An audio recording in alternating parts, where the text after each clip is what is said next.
amat menggalakkan. Ya. Mungkin ini adalah kerana kementerian mengambil langkah berjaga-jaga, sebab walaupun kita menggalakkan pengajaran dan pembelajaran secara bersemuka ini supaya kita boleh meningkatkan motivasi murid, juga menyiapkan mereka untuk menghadapi peperiksaan tidak lama lagi, iaitu pada 22 hari bulan Februari bagi SPM. Yang utama adalah supaya murid kita dapat melalui proses pengajaran dan pembelajaran itu secara selamat. Ya. Oleh itu, penjagaan keselamatan dan kesihatan adalah diutamakan. Dan yang menggalakkan yang saya adalah pada hari pertama persekolahan contohnya, ya, secara keseluruhannya kehadiran murid adalah sebanyak 95%. Ya. Jadi itu adalah 1% yang amat tinggi. Lebih tinggi berbanding dengan pada tahun lepas apabila kita buka semula sekolah pada bulan Julai, di mana semasa tempoh PKPP, ya, di mana secara puratanya adalah 91 atau 92%. Ya. Jadi pada hari pertama tahun ini 95%. Ya. Jadi ini adalah amat menggalakkan.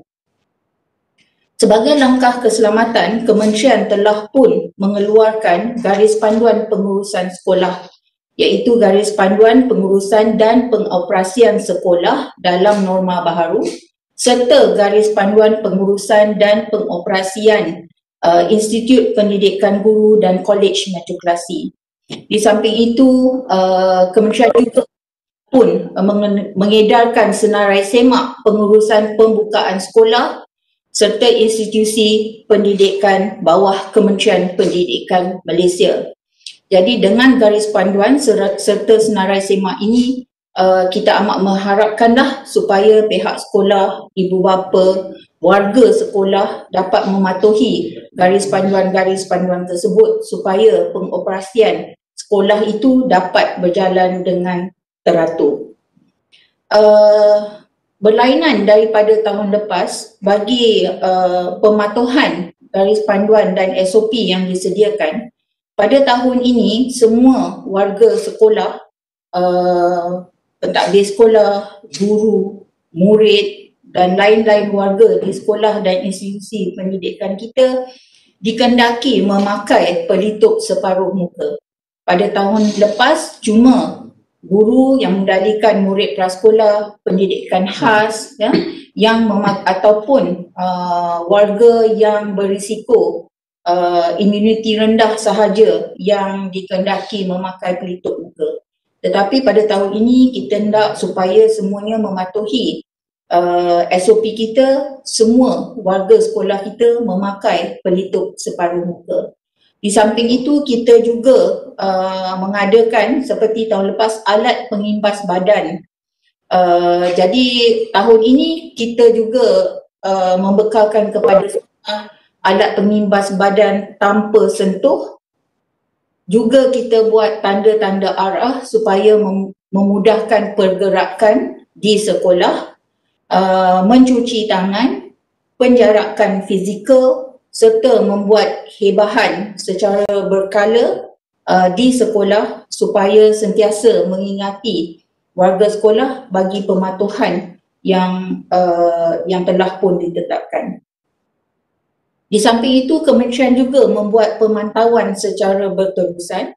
Bukan saja kita hendak melihat dari segi kehadiran murid, guru ke sekolah dan bagaimana PDPR berlaku di rumah ataupun home based learning ini berlaku, tetapi juga kita memantau dari segi penularan wabak ini dalam kalangan warga sekolah juga.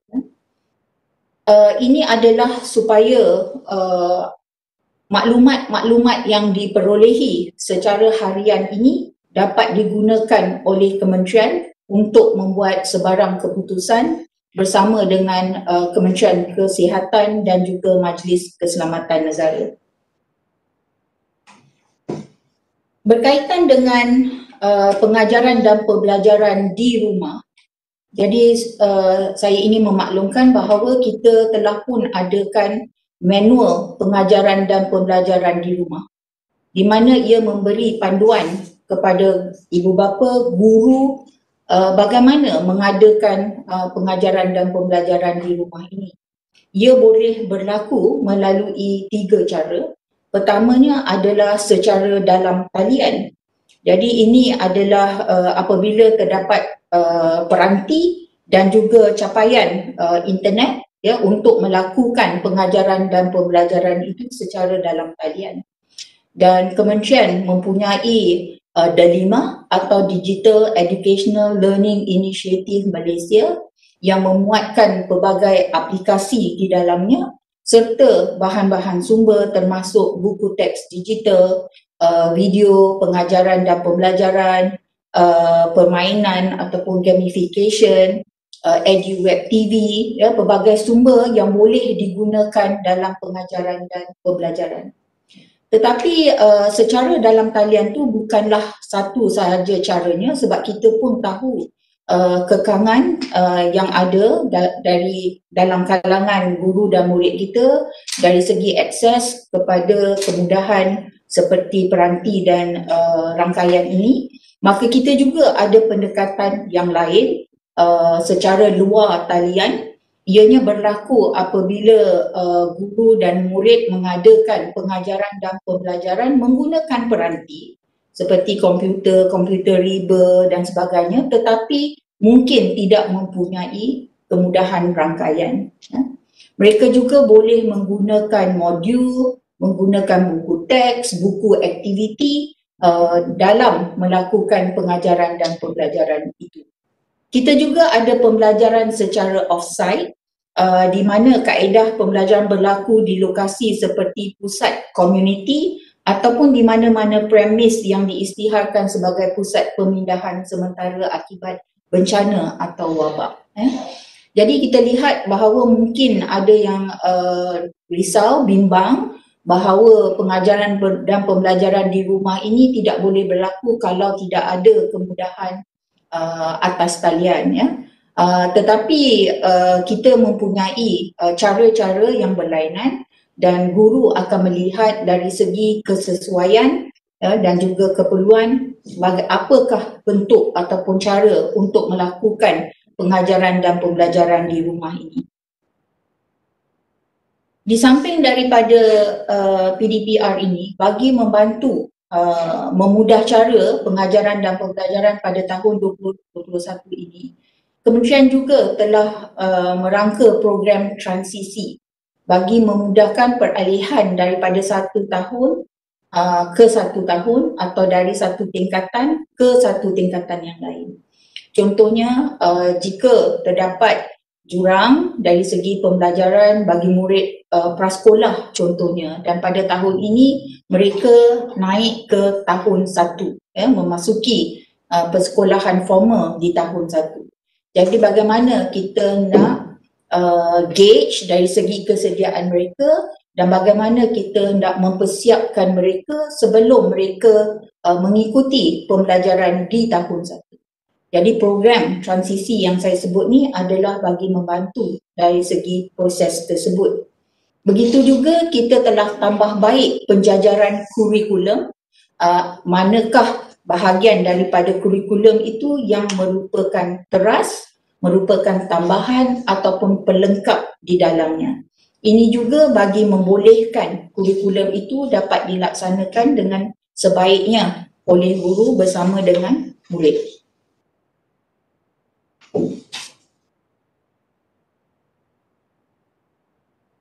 Satu lagi yang banyak ditanyakan adalah dari segi peperiksaan. Adakah peperiksaan bagi murid tahun 2020 ini, kelas peperiksaan tahun 2020 akan diteruskan. Jadi kementerian telah pun mengeluarkan takwim bagi peperiksaan awam dan takwim ini masih kekal. Masih kekal. Yang pentingnya adalah supaya kita dapat menyediakan murid bagi menghadapi peperiksaan tersebut. Bukan saja dari segi mengambil mata-mata pelajaran, kertas-kertas peperiksaan tersebut, tetapi juga bagi memastikan murid-murid kita selamat, sihat supaya mereka boleh mendudukinya. Ada yang bertanya apa akan berlaku jika murid positif COVID ataupun murid di kuarantin ataupun ada kontak rapat di mana ahli keluarga di kuarantin di rumah contohnya, apakah yang akan berlaku kepada murid tersebut. Jadi di pihak kementerian kita telah pun mengadakan satu SOP ataupun satu garis panduan di mana kita menyatakan bagaimanakah situasi bagi menghadapi calon menghadapi peperiksaan ini. Sama ada calon yang sihat, bergejala, positif ataupun di kuarantin. Bagi murid yang sihat, tentunya mereka akan menduduki peperiksaan seperti yang telah pun ditetapkan bagi SPM, contohnya mulai 22 Februari 2021. Bagi calon yang positif ataupun bagi calon yang di kuarantin, mereka tidak boleh menduduki peperiksaan dalam tempoh mereka positif ataupun di kuarantin tersebut. Tetapi mereka bolehlah mengikuti peperiksaan setelah selesai tempoh itu, ya, dan telah pun disahkan oleh PKD mereka adalah sihat, ya, dan boleh mengikuti peperiksaan. Ya.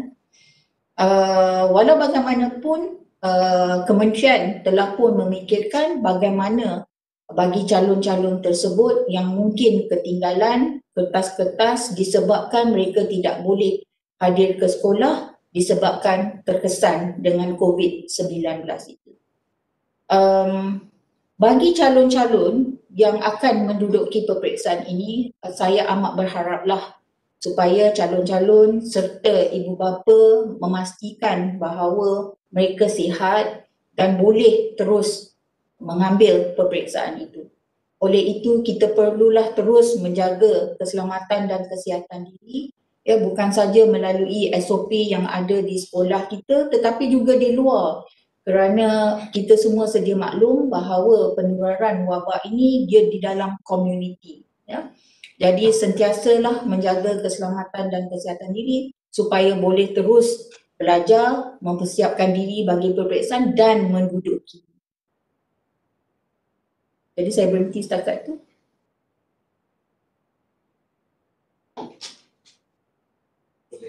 Jika ada sebarang soalan, mungkin saya boleh cuba jawab. Betul. Ya. Amin.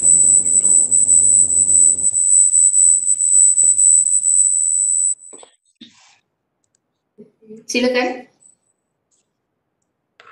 Sekiranya calon yang menduduki peperiksaan Ya. tidak bersekolah,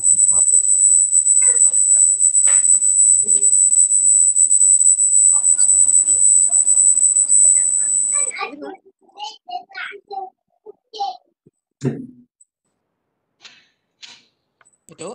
Ya, saya. Okey.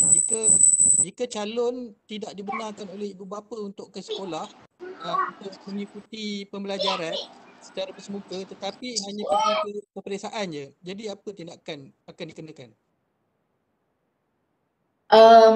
Kementerian amat menggalakkan supaya murid dapat kembali, murid kelas peperiksaan dapat kembali ke sekolah supaya guru, warga sekolah boleh membantu dari segi persediaan menghadapi peperiksaan. Bagaimanapun untuk tidak hadir itu adalah hak ibu bapa dan juga murid, ya, walaupun kementerian amat menggalakkan supaya murid hadir. Itu sebab jugalah kita mendapatkan kebenaran daripada kelulusan daripada Kementerian Kesihatan dan juga Majlis Keselamatan Negara tentang betapa pentingnya kita hendak supaya murid dapat hadir ke sekolah. serta SOP-SOP dan juga garis panduan yang kita sediakan supaya kita dapat menjaga keselamatan dan kesihatan murid. Walaupun jika ada sebab-sebab yang tertentu yang murid tidak dapat hadir ke sekolah, mungkin disebabkan imuniti rendah, ya, ada surat doktor ataupun surat daripada ibu bapa kepada sekolah yang menyatakan sebab-sebab tertentu murid tidak dapat hadir, maka pihak sekolah akan mengambil kira perkara tersebut. Walaupun murid-murid yang mendaftar telah pun mendaftar bagi peperiksaan, maka walaupun tidak hadir, mereka masih boleh mengambil peperiksaan dengan syarat mereka sihat.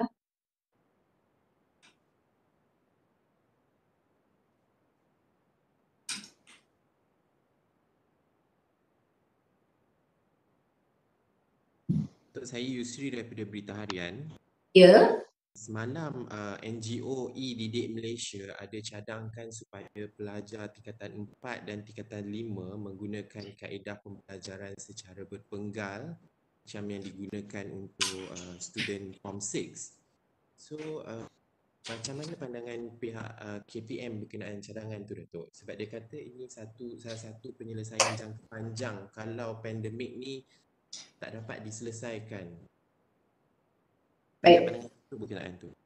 Baik.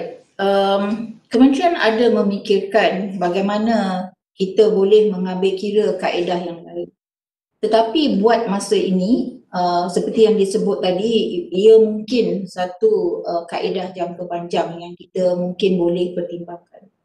Tetapi untuk calon kita yang bagi peperiksaan tahun 2020 yang kita telah pun anjakkan ke tahun 2021, kita masih tidak boleh mengambil kira kaedah yang alternatif seperti yang disebutkan tadi.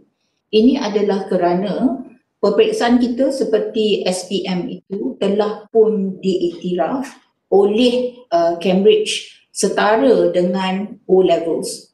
Jika kita membuat sebarang perubahan kepadanya, maka kita hilang pengiktirafan tersebut. Jadi kita tidak mahulah calon bagi kelas peperiksaan tahun 2020 itu tidak memperoleh pengiktirafan bagi sijil mereka dan mungkin peluang mereka untuk meneruskan pelajaran ataupun memasuki bidang kerjaya terjejas disebabkan oleh pengiktirafan tersebut. Begitu juga di peringkat STPM contohnya, ia juga diiktiraf setara dengan A-Levels. Maka kita tidak boleh membuat perubahan buat masa ini kepada peperiksaan itu walaupun STPM telah pun kita adakan secara modular.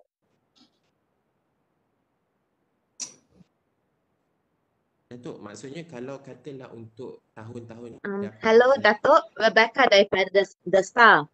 Datuk, berkaitan tadi you kata pelajar yang tak dapat hadir ke sekolah sebab pelbagai sebab seperti low immunity ke atau di kuarantin, apa kaedah alternatif untuk mereka masih dapat belajar?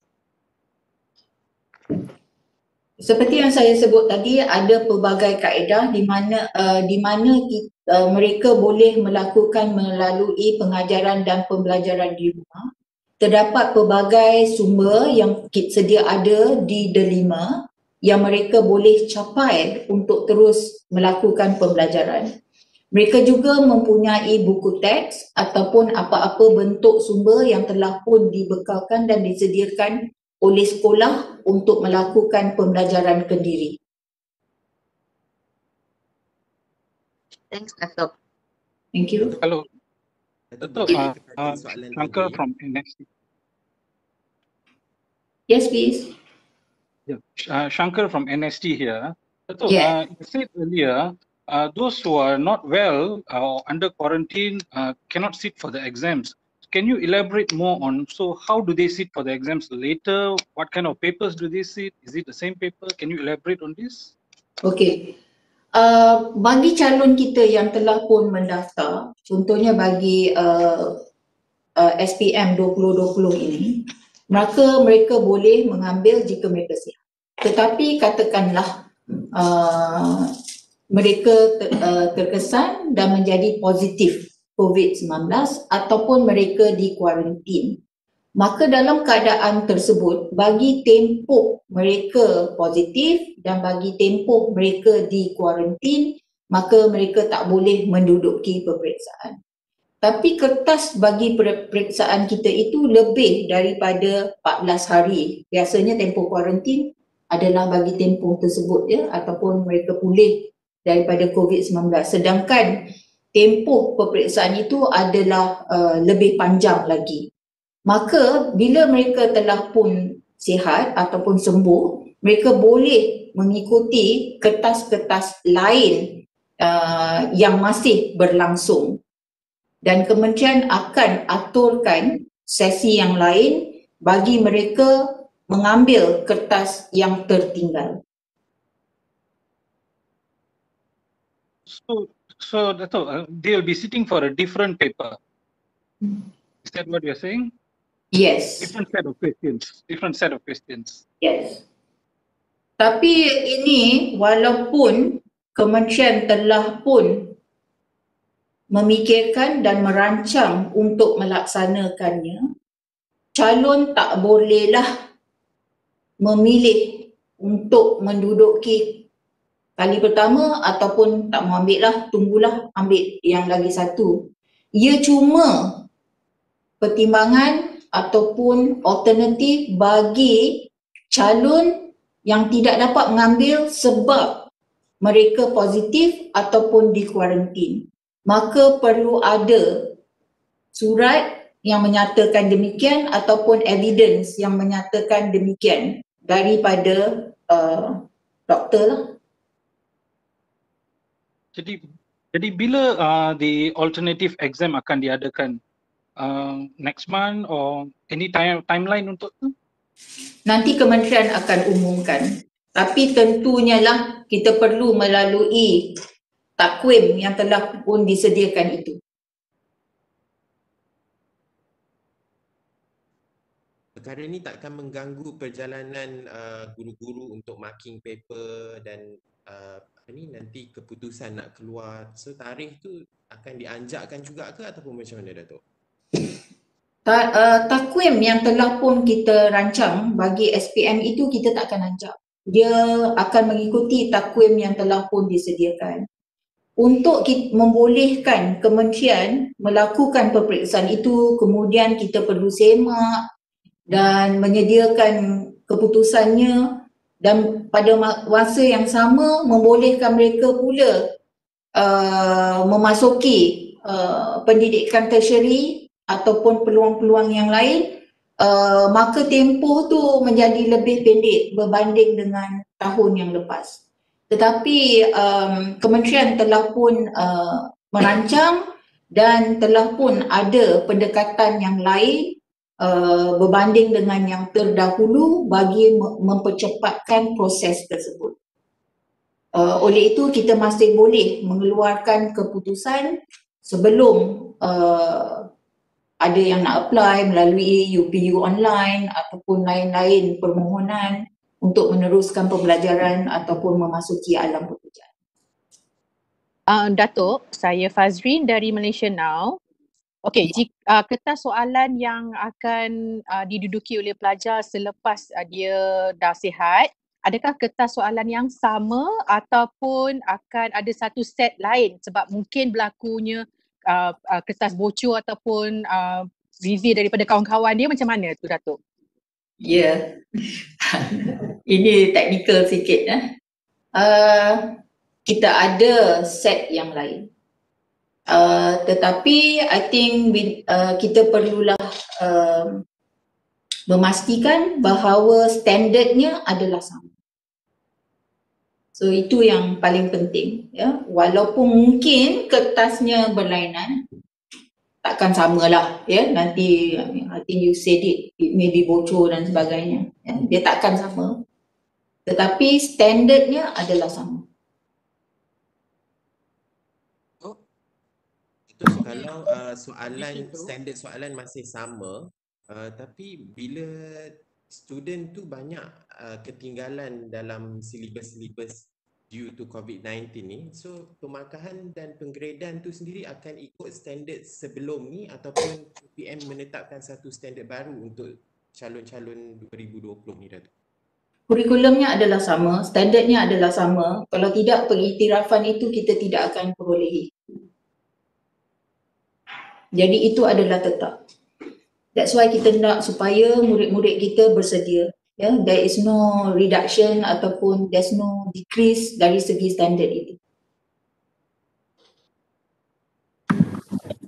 Selamat sejahtera. Saya Lashan dari Sinchung. Bolehkah Dato' memberi maklumat setakat sekarang berapa kes COVID-19 yang melibatkan pelajar Kolej Matrikulasi IPG, SPM dan STPM? Terima kasih. Saya tidak dapat memberikan maklumat sedemikian kerana kita perlulah melindungi murid serta warga kita dan dia bukanlah di bawah bidang kuasa kementerian untuk mengumumkan perkara tersebut. Datuk, Datuk, Syafa ada untuk pertama. apa ni yang positif lepas tu boleh, maknanya dia akan kembali ke sekolah lah untuk peperiksaan. Ya, betul.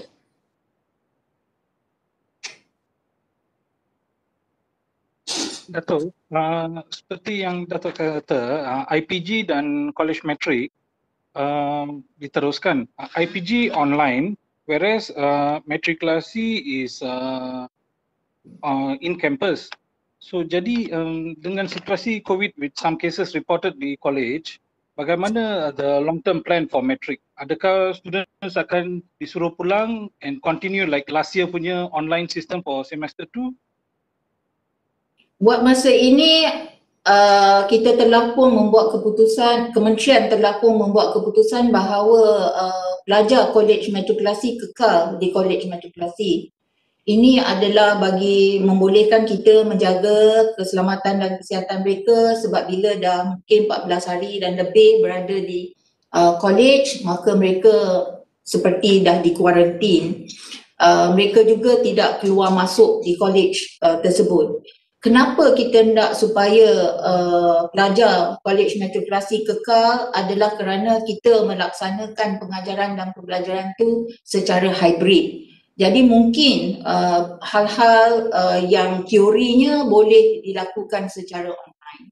Tetapi pelajar matrikulasi juga perlu melaksanakan aktiviti hands-on dan juga amali. Jadi ini memerlukan mereka menggunakan makmal yang kita tak boleh nak buat secara online. Jadi that's why they need to do the hybrid learning di campus.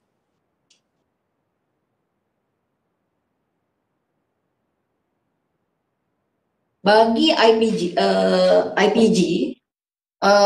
mereka boleh terus kekal di rumah kerana pengajaran dan pembelajaran itu berlaku secara online. Tetapi ada juga yang telah kembali ke kampus dan ingin terus kekal di kampus kerana ini membolehkan mereka menggunakan kemudahan di kampus, contohnya rangkaian yang ada supaya mereka boleh mengikuti pengajaran dan pembelajaran secara dalam talian itu dengan lebih mudah. Betul, you said mereka perlukan hands-on training untuk makmal dan sebagainya. Tapi untuk tahun 2020, student matric untuk semester 2 semua diarahkan pulang and it was totally done online. So how do you reconcile that? They are already at this stage where they need to do the lab work. So for that to happen, they need the lab facilities. So that's why if they go back home, then they cannot get that portion for their assessment.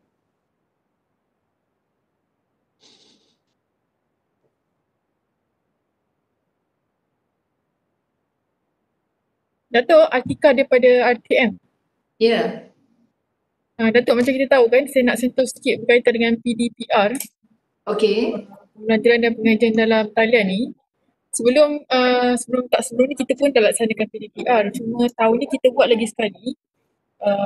belajar daripada pengalaman. Adakah di pihak kementerian ada membuat kajian terhadap pelajar-pelajar yang kurang berkemampuan ataupun tidak mempunyai gadget atau tiada capaian internet supaya PDPR kali kedua ni, tahun kedua ni kita boleh pastikan tiada golongan yang tercicir?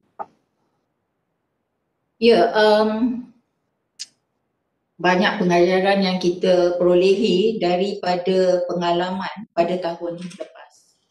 Dan antara yang kita pelajari adalah jurang yang wujud dalam kalangan murid kita berdasarkan ownership device dan juga connectivity. Disebabkan itu kita masih ada jurang seperti itu pada tahun ini. Walaupun kementerian dan kerajaan berusaha bagaimana kita boleh merapatkan jurang tersebut, tetapi mungkin prosesnya tidak secepat sebab dalam Januari ni pun kita dalam situasi tersebut. Oleh itu kita menyarankan pihak sekolah dan guru-guru kita untuk menggunakan kaedah yang lain selain dalam talian ataupun menggunakan kaedah-kaedah yang hybrid, supaya murid kita tidak ketinggalan ataupun kita cuma membolehkan murid yang ada kemudahan tersebut sahaja yang mengikuti pembelajaran. Mungkin guru boleh mempelbagaikan kaedah menggunakan dalam talian dan juga mengambil kira murid-murid lain dan membekalkan sama ada modul ataupun lembaran aktiviti bagi membolehkan murid lain juga mengikuti pembelajaran. Dan saya rasa guru-guru kita amat kreatif dan committed juga. Jadi banyak juga dalam kalangan guru kita yang kita dengar yang mereka melakukan hal-hal demikian. Sebab dalam manual yang kita sediakan, kita mengesyorkan supaya guru mengambil kira manakah pendekatan yang sesuai, cara-cara yang sesuai, bagaimana mereka boleh melaksanakan PDPR ini secara optimumnya dengan murid mereka. Dan kita ada, saya dan juga rakan-rakan lain di kementerian yang juga ada turun ke bawah, ke sekolah-sekolah dan bertanya bagaimana mereka melaksanakan PDPR ini. Jadi banyak juga sekolah-sekolah kita yang menyediakan kedua-duanya ataupun yang melaksanakan secara modul dan juga pack-pack aktiviti pembelajaran kerana murid-murid tidak dapat mengikuti secara dalam talian. Dan ia bukan saja diambil sama ada dari sekolah, tetapi juga bagi sekolah-sekolah ada yang menyediakan di stesen-stesen tertentu supaya lebih dekat dengan murid bagi mereka sama ada ibu bapa ataupun murid mengambilnya. Ya. Jadi itu difikirkan di pihak sekolah. Bagaimana nak memudahkan, bagaimana nak membolehkan murid terus belajar walaupun di rumah. Jadi Datuk, bagaimana pula dengan sebelum ni ada cadangan untuk kementerian memberikan satu tablet kepada satu keluarga sebelum ini? Adakah ia masih akan diteruskan? Kita ada inisiatif yang telah pun diumumkan dalam bajet bagi 2021, iaitu bagi membekalkan notebook kepada murid, tetapi ia masih dalam peringkat perancangan. Walaupun kementerian bersama dengan Yayasan Hasanah akan bekerjasama bagaimana kita boleh mencapai sasaran yang telah pun diumumkan dalam belanjawan tersebut. Datuk, kalau kita lihat dalam keadaan COVID sekarang ni yang dilihat tak tahu bila berakhir, so proses PDPR ni dilihat akan berlangsung panjang dan mungkin akan terganggu sikit proses pembelajaran murid untuk memahami pelajaran dan sebagainya. Adakah KPM merancang untuk memasukkan peperiksaan awam tertentu seperti PSR, PT3 dan SPM, STPM sekalipun? saya tak boleh hendak menyatakan lagi kerana yang kita buat keputusan sebelum ini adalah untuk tahun 2020 sahaja. Jadi kementerian belum lagi membuat keputusan untuk tahun 2021 ini. Jadi kita kena tunggu dululah sebab ia masih dalam pertimbangan.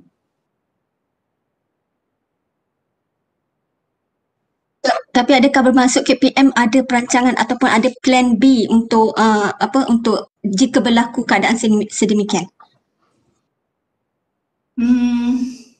Kita ada banyak plan sebenarnya. Plan A, B, C. Jadi mana satukah yang paling sesuai, kita belum lagi lah boleh mengumumkan. Datuk, terus nak kat ke? Hello, boleh dengar ke? Ya, boleh.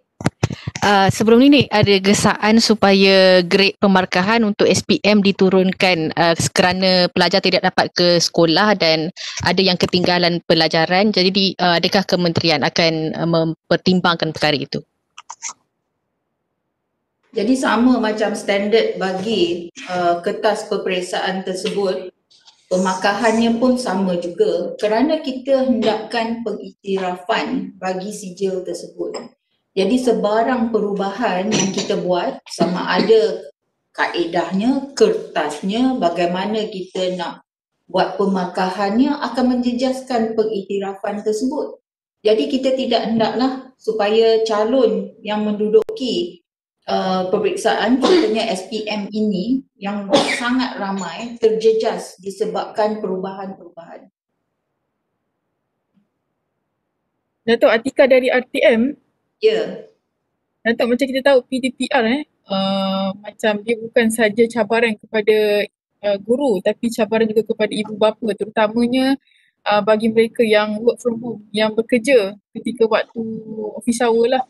Dalam masa yang sama perlu juga memberi tumpuan kepada anak-anak, lagi-lagi yang anak-anak yang macam tadika ke darjah 1 ke, mungkin di peringkat Datuk sendiri, bila ada perbalahan antara kedua-dua belah pihak, sebenarnya apa nasihat Datuk sendiri supaya ibu dan bapa boleh berkomunikasi dengan baik? Kerjasama antara pihak sekolah, guru dengan ibu bapa tu amat penting sebab kementerian bukanlah menyarankan supaya ibu bapa tu mengambil alih tugas guru, tetapi kita tidak dapat elakkan bila murid tu berada di rumah, khususnya bagi murid-murid peringkat umur yang lebih rendah, tentu mereka memerlukan bantuan dan sokongan untuk mereka belajar di rumah tersebut. Jadi siapakah yang boleh memainkan peranan ini bila mereka berada di rumah? Tentulah kita amat mengharapkan ibu bapa untuk memberikan kerjasama bagi membantu anak-anak mereka. Tetapi memudah cara proses tersebut tentulah di pihak guru ataupun di pihak sekolah. Ibu bapa membantu memastikan contohnya murid bersedia untuk mengikuti pengajaran dan pembelajaran di rumah itu. Pastikan murid melakukan aktiviti-aktiviti pembelajaran yang disyorkan oleh guru. Jadi ini adalah antara beberapa perkara yang boleh dibantu dan disokong oleh ibu bapa di rumah. Juga contohnya dari segi motivasi, dari segi motivasi murid itu sendiri bagi terus mengikuti pembelajaran di rumah, itu juga adalah penting kerana murid ni dia dah biasa ataupun kita selalu beranggapan sekolah tu dalam bilik darjah yang fizikal di sekolah itu, tapi sekarang keadaan dia berbeza, dia kat rumah. Mungkin bagi khususnya lah bagi peringkat umur yang rendah ini, dia tak biasa dalam keadaan itu. Jadi bagi saya amat lucu jugalah bila saya lihat gambar murid bersama dengan gurunya. Ada murid yang duduk kat rumah pun pakai uniform juga, pakai yang seragam. Ada yang pakai tali leher lagi. Mungkin ibu bapa nakkan anaknya dalam suasana belajar mungkin, bukan main-main, kerana pengajaran dan pembelajaran di rumah ini adalah satu proses pembelajaran juga. ada juga murid yang mungkin tak biasa untuk melakukan pembelajaran ni secara dalam talian contohnya. Jadi pada peringkat awalnya mereka khawatir ada orang tengok melalui video ni. Jadi ibu bapa boleh membantu supaya mengurangkan kerisauan anak-anak ini. Jadi bila mereka dah biasa mengikuti kaedah yang kita syorkan, maka mungkin mereka lebih bersedia untuk mengikuti pengajaran dan pembelajaran itu dan ibu bapa boleh terus membantu mereka dalam proses itu. Datuk, satu soalan lagi. Macam ada tak kementerian ada kebimbangan tentang keupayaan murid-murid dari prasekolah untuk memasuki tahun 1 ni, dia kemungkinan tidak dapat membaca dan membaca menulis asas 3M tu. So bagaimana, maksudnya KPM ada kebimbangan itu tidak? Ya, tentunya sebab kalau kita lihat jika murid itu di prasekolah pada tahun 2020, ya, jadi kita boleh melihatlah berapa sahaja tempoh mereka hadir ke kelas prasekolah ataupun murid sekolah rendah ni hadir ke sekolah pada tahun tersebut. Jadi tentunya kementerian bimbang kerana terdapat mungkin perbezaan dari segi komunikasi dan juga bagaimana pembelajaran itu berlaku di rumah. Oleh itu kita telah pun mengambil kira perbezaan-perbezaan dari segi akses kepada pembelajaran ini dan kita mencadangkan program transisi. Khusus contohnya seperti sebut tadi macam mana dia nak bergerak daripada prasekolah ni kepada pendidikan formal di tahun 1. Jadi program transisi itu sebelum murid beranjak kepada apa yang perlu dilalui pada tahun 1 itu ada program bagi membolehkan mereka bergerak daripada tahap prasekolah tu kepada tahun 1. Jadi kementerian amatlah berharap bahawa guru-guru melakukan program transisi ini sebaiknya kerana ia boleh membantu murid kita untuk menghadapi situasi peralihan ini. Datuk, program tu berbentuk macam mana? Maksudnya dalam tempoh sebulan ke dia berbentuk macam mana, Datuk? Boleh explain sikit? Kalau dari segi instructionalnya, dia adalah banyak perkara-perkara dalam tu yang mungkin bukanlah saya pakar untuk memperincikannya, tetapi kalau dari segi tempoh, kalau dikira ia adalah selama 43 hari. 43 hari instructional. Datuk, berbalik kepada soalan cadangan untuk sistem penggal kepada Form 4 dan Form 5 tadi.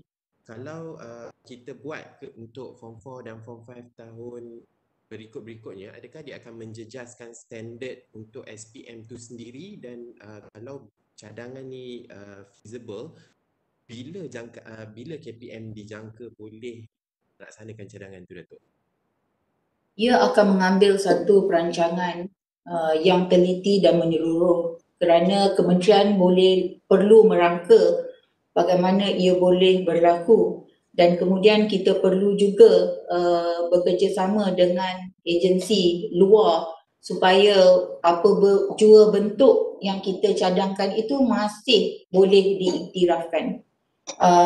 Walau bagaimanapun dalam membuat pertimbangan itu tak semestinya lah ia dalam bentuk semester kerana kita masih mempertimbangkan alternatif bagaimana jika berlaku situasi seperti ini kita ada pendekatan yang berbeza bagi membolehkan calon-calon kita menghadapi sesuatu pentaksiran ataupun peperiksaan. Jadi buat masa ini ia masih groundwork, belum boleh dipercakapkan lagi. Datuk, ada penilaian tak? Hello? Datuk? Ya. Okey. Ada penilaian tak macam mungkin dalam masa sebulan KPM akan mengkaji sebulan adakah pelaksanaan PDPR ni berkesan? Itu saja. Sebenarnya kita melihat bagaimana PDPR itu berlaku, dan kita juga, kementerian juga memantau dari segi pelaksanaan PDPR itu. Jadi daripada tahun lepas dan berbanding dengan tahun ini, kita telah pun melihat dengan lebih terperinci lagi bagaimana kita mengukur PDPR itu berlaku. Contohnya, jika dulu kita cuma melihat berapa orang guru yang melakukan PDPR, berapa murid yang terlibat, sekarang kita nak lihat mata pelajaran apa, di tahun atau peringkat mana. Jika guru melakukan PDPR tu dalam bentuk dalam talian, berapa lama dan berapa peratus muridnya yang hadir. Jadi perincian seperti itu yang kita telah pun tambah baik supaya kita mendapat maklumat yang lebih terperinci, dan daripada segi itu bagaimana kita boleh terus memberi balik maklum balas kita, membantu guru dan pihak sekolah memperbaiki lagi kaedah yang digunakan dalam PDPR ini. Jadi itu adalah secara berterusan yang kita lihat dan tambah baik. Tapi selain daripada itu, kita juga ada membuat kajian pada tahun lepas, ya, bagaimana kita melihat pelaksanaan PDPR ini. Apakah kaedah yang paling utama digunakan dan adakah guru, murid, ibu bapa mendapati kaedah itu dilaksanakan dengan baik ataupun tidak. Jadi ini adalah dari segi persepsi khususnya, dan untuk kita mengukur keberkesanan itu adalah amat sukar buat masa ini. Datuk? Ya. Kenapa program transisi antara murid prasekolah ke tahun 1 yang Datuk sebut tadi selama 43 hari itu bermula bila dan berapa ramai yang terbabit, murid yang terbabit untuk program transisi ini? Dia bermula apabila kita memulakan sesi persekolahan lah pada 20 Januari. Mungkin guru ada programnya sendiri, mungkin dalam 1-2 hari permulaan persekolahan nak beri pengenalan dan sebagainya, tetapi selepas guru melakukan program yang mereka dah rancang itu, mereka bolehlah melaksanakan program transisi ini. Dari segi berapa orang murid, kita berharap semua murid daripada prasekolah ke tahun 1 melalui program transisi ini.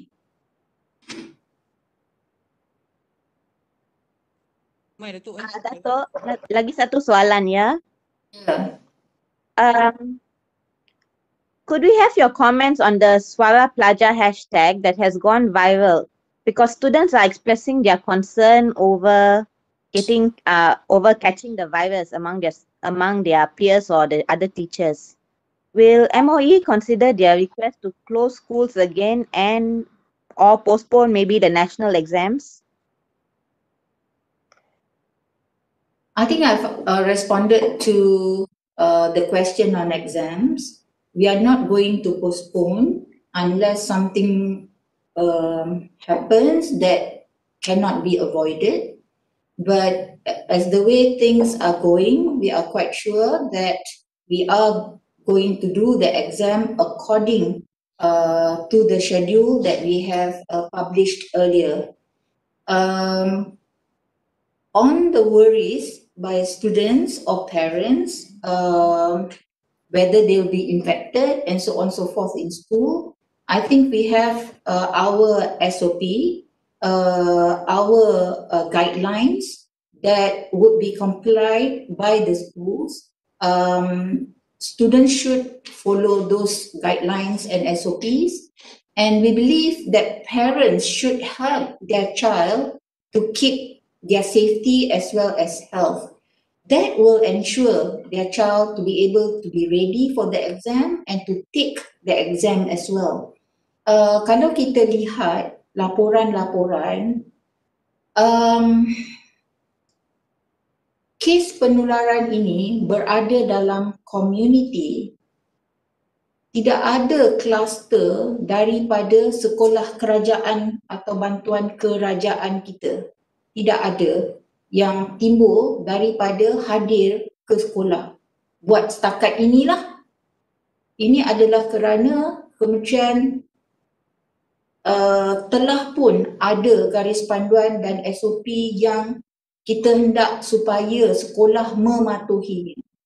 Begitu juga bila kita hendak mengambil peperiksaan nanti, kita ada SOP untuk dipatuhi ketika sebelum memasuki Dewan Peperiksaan, semasa dan selepas daripada peperiksaan tersebut. SOP ini kita telah pun gunakan dalam SPM ulangan pada tahun lepas dan tidak ada calon yang telah pun mengambil SPM ulangan itu yang positif COVID disebabkan menduduki peperiksaan itu. Jadi kita amat berharaplah penjagaan keselamatan dan kesihatan ini masih boleh dijaga bila SPM 2020 ini berlaku kelak. Cuma kita telah pun tambah baik dari segi SOP dan garis panduan itu, ia bertambah ketat lagi supaya kerana calon yang akan mengambil adalah lebih ramai bilangannya berbanding dengan SPM ulangan itu. Jadi our SOPs are more strict and it needs to be complied by everyone. Datuk. Halo Datuk. Halo Datuk. Saya Zul daripada Cosmo, Datuk.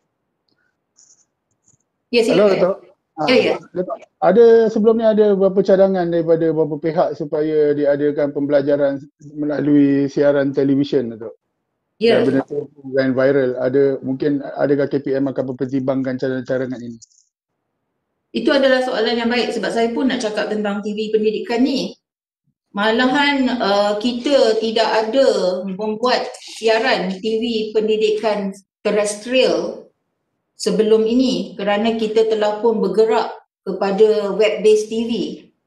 Tetapi disebabkan pada tahun lepas, ya, kekangan-kekangan yang kita lihat bagaimana pembelajaran boleh berlaku di rumah, kita telah kembalikan TV pendidikan berbentuk terestrial.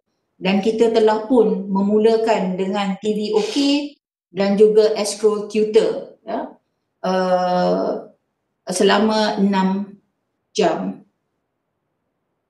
6 jam. Ya. Kemudian kita tambah lagi dengan NTV7, ya, selama total 9 jam. Ya. Dan kita sedang merancang untuk bekerjasama lagi dengan pihak lain supaya kita boleh tambah dari segi waktu supaya mengadakan lebih siaran TV pendidikan ini kerana ia adalah satu pendekatan di mana pembelajaran itu boleh sampai kepada murid. Malahan lebih daripada 90% daripada our household mempunyai TV. Jadi capaian itu akan lebih meluas lagi. Cuma bagaimana kita boleh tambah dari segi masa siaran itu, program-program yang kita sediakan, jadi itu yang sedang difikirkan oleh Kementerian. Mungkin satu lagi soalan kalau ada.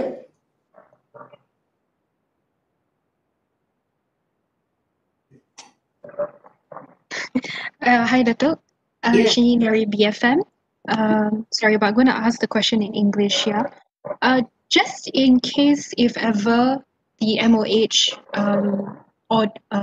releases an advice to stop the exams and stop school going physically, what is your contingency plan if it's in the middle of the examination period? Will you delay the whole thing completely to another session? What is the contingency plan? That is a very hypothetical question because when we want to bring back our students to school, especially the exam classes, and to hold the exam, we've already engaged with the Ministry of Health as well as with MKN. So it is not a move by the ministry alone. In fact, if we see what happened during PKP last year, no schools were allowed to open. But this time around, knowing how important the exams are to our students and their future, we engaged with them to enable these students to come back to school and take the exam. If for whatever reason it cannot happen, I don't know what the future scenario would be like. If in any case it cannot happen, we will follow what is decided by MKN as well as the government. The ministry will abide because safety and security is most important. But at this point of time, if things goes on as is, then we will continue to have our classes as well as the exams.